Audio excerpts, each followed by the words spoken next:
Assalamualaikum warahmatullahi wabarakatuh. Salam Rahayu, Rahayu, Rahayu. Jumpa lagi dengan saya di channel Edi Seluler Tutorial. Di kesempatan kali ini ada servisan handphone yaitu Poco X3 Pro. Dengan kondisi saat saya terima handphonenya mati total teman-teman. Oke, kita coba untuk nyalakan menggunakan tombol power. Sama sekali tidak bisa menyala ya teman-teman. Kita coba untuk cek menggunakan charger dan juga USB tester atau USB dokter. Ini tujuannya untuk mengetahui pergerakan pada ampere teman-teman. Oke, perhatikan pada USB tester atau USB dokter yang saya pakai hanya mentok di 0,20 ampere saja. Kita coba lepas kembali untuk chargernya. Oke, selanjutnya kita coba untuk proses pembongkaran teman-teman. Karena sudah diketahui untuk pergerakan ampere hanya mentok di 0,20 ampere saja. Kita coba panasi dulu menggunakan alat separator atau alat blower sebagai penghangat atau pemanas, yaitu tujuannya untuk mempermudah pembongkaran backdoor teman-teman. Kita gunakan mika tipis dan lentur. Dengan hati-hati kita membuka di bagian backdoornya. Oke, karena di bagian samping ada fleksibel sidik jari, jadi harus ekstra hati-hati untuk memasukkan mika agar fleksibel sidik jari tidak putus teman-teman. Untuk di bagian handphone ini masih segel ya, jadi belum pernah dibongkar sebelumnya. Kita coba lepas dulu di bagian yaitu penutup mesin. Oke, langkah selanjutnya kita coba cek di bagian fleksibel baterai. Kita lepas dulu untuk fleksibel soket baterainya. Selanjutnya kita tes lagi menggunakan charger teman-teman. Oke, kita koneksikan menggunakan charger dan kita pasang fleksibel soket baterainya. Tidak ada tanda-tanda pengisian baterai ataupun tidak ada tampilan layar ya teman-teman. Jadi handphonenya mati total. Kita coba untuk gunakan yaitu pengisian cepat atau menggunakan power supply, yaitu untuk memancing pada baterai. Setelah kita pancing menggunakan power supply atau isi daya cepat, untuk di bagian baterainya sudah kita tembak dan lalu kita pasang untuk soket fleksibel baterainya. Kita pasang soket fleksibel baterainya, lalu kita coba untuk tes menggunakan charger sebelum kita menggunakan tombol power. Oke, kita lihat untuk pergerakan ampere setelah kita pancing atau kita tembak di bagian baterainya. Oke, kita koneksikan menggunakan charger dan perhatikan di bagian USB testernya. Oke, sudah ada logo Poco Android dan notifikasi di bagian USB tester menandakan ada pergerakan ampere teman-teman.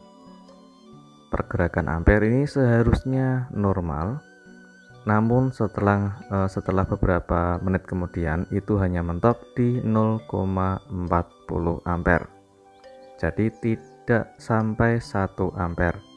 Setelah beberapa menit kemudian saya tunggu, hanya Poco saja ya teman-teman, hanya stok di logo dan ampernya sudah naik di 1 ampere. Tapi handphonenya tidak bisa loading atau tidak bisa menyala. Kita coba untuk tunggu sebentar. Apakah handphone ini sudah bisa loading atau hanya mentok di stok logo saja teman-teman? Oke, kita coba untuk koneksikan menggunakan charger dengan posisi kondisi handphone masih stok di logo. Kita coba menggunakan metode yaitu tombol volume sama tombol power. Kita tekan bersamaan dan volumenya kita masih tekan.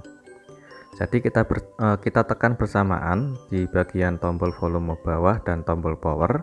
Setelah itu jika handphone sudah kondisi mati, kita lepas untuk tombol powernya.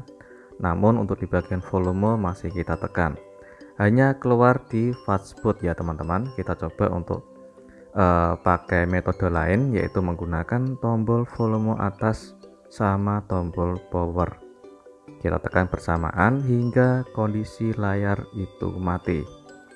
Setelah layar mati, kita lepas tombol powernya.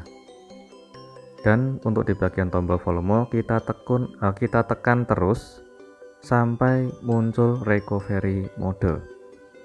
Jika tidak keluar recovery mode, hanya mentok di stop logo, ini kerusakannya ada di bagian IC.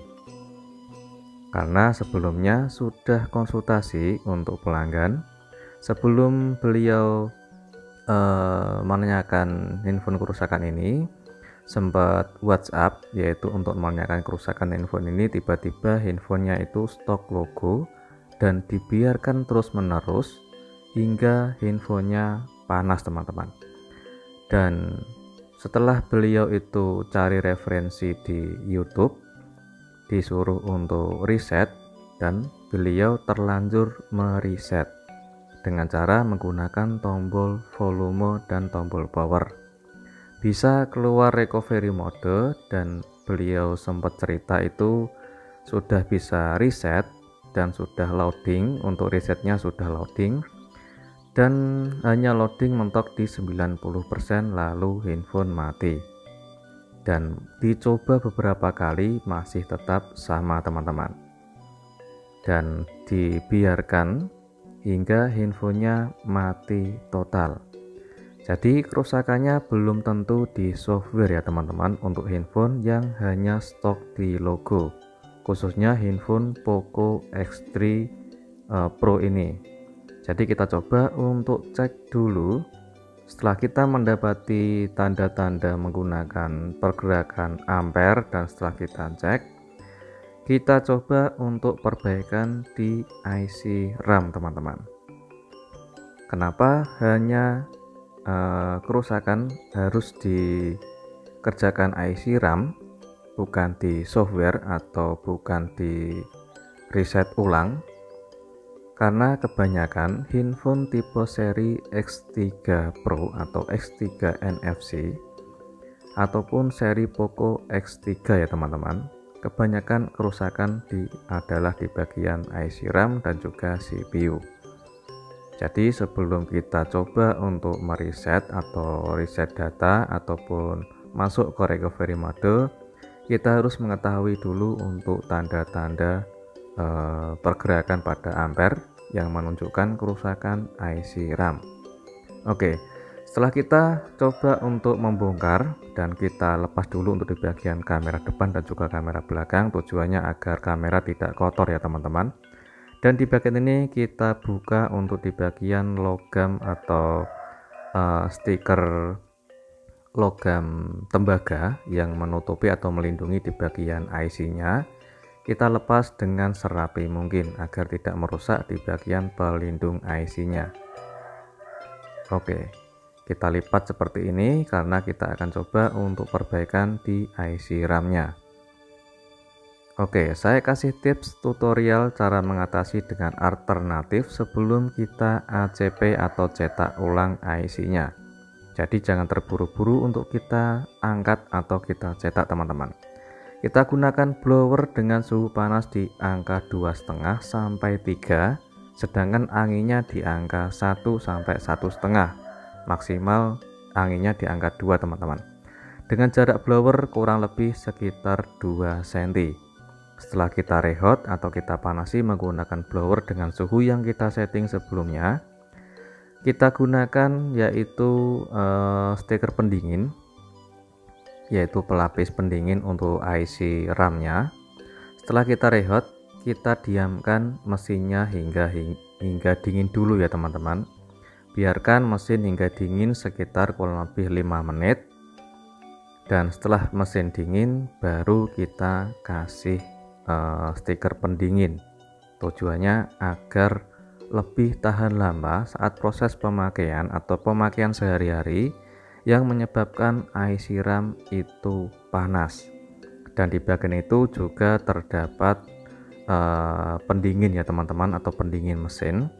Jadi kita biarkan saja, dan setelah kita kerjakan untuk rehot IC RAM dengan cara metode yang saya berikan tadi dengan suhu panas, yaitu suhu panas solder uap atau blower di angka 3 untuk panasnya, anginnya di angka 1 teman-teman. dengan jarak di antara sekitar 2 cm. Kita panasi atau kita reheat sekitar kurang lebih 30 detik. Lalu kita coba untuk pengecekan. Kita koneksikan menggunakan charger dan masih ada logo Poco. Kita tunggu sebentar. Alhamdulillah sudah keluar notifikasi pengisian daya baterai ya teman-teman. Kita coba tekan tombol power atau tombol kunci untuk memastikan apakah masih terdapat notifikasi pengisian daya. Untuk notifikasi pengisian daya baterai itu masih tampil ya teman-teman, ada di angka 54% untuk baterainya. Alhamdulillah untuk notifikasi sudah keluar tanda pengisian baterai dan tidak stok di logo. Kita coba nyalakan menggunakan tombol power teman-teman. Apakah setelah kita reheat IC RAM tanpa cetak ulang atau ACP, apakah dengan metode yang saya berikan tadi handphone bisa menyala dengan normal atau tidak? Kita tunggu sebentar. Alhamdulillah sudah bisa loading di MIUI ya teman-teman. Kita coba untuk tunggu sebentar hingga menyala. Alhamdulillah handphone sudah menyala sampai menu. Namun ada pilihan bahasa teman-teman. Ini pasti habis efek dari bekas di reset ya teman-teman. Di area awal beliau sudah cerita kalau handphonenya stok di logo dan dicoba untuk pakai teknik atau metode recovery mode dan beliau terlanjur di reset dan akhirnya infonya data pasti akan hilang teman-teman. Kita coba untuk melanjutkan pengaturan, melewati pengaturan step by step, apakah handphone bisa menyala sampai menu atau mentok di akun Google teman-teman. Ternyata kembali lagi ke setting awal karena ada akun Google-nya, biar nanti dimasukkan sendiri sama beliau untuk akun Google-nya ya teman-teman. Yang terpenting alhamdulillah handphonenya sudah bisa menyala sampai menu dan sukses untuk pengerjaannya tanpa harus cetak ulang IC RAM. Semoga bermanfaat dan jumpa lagi di tutorial berikutnya. Assalamualaikum warahmatullahi wabarakatuh.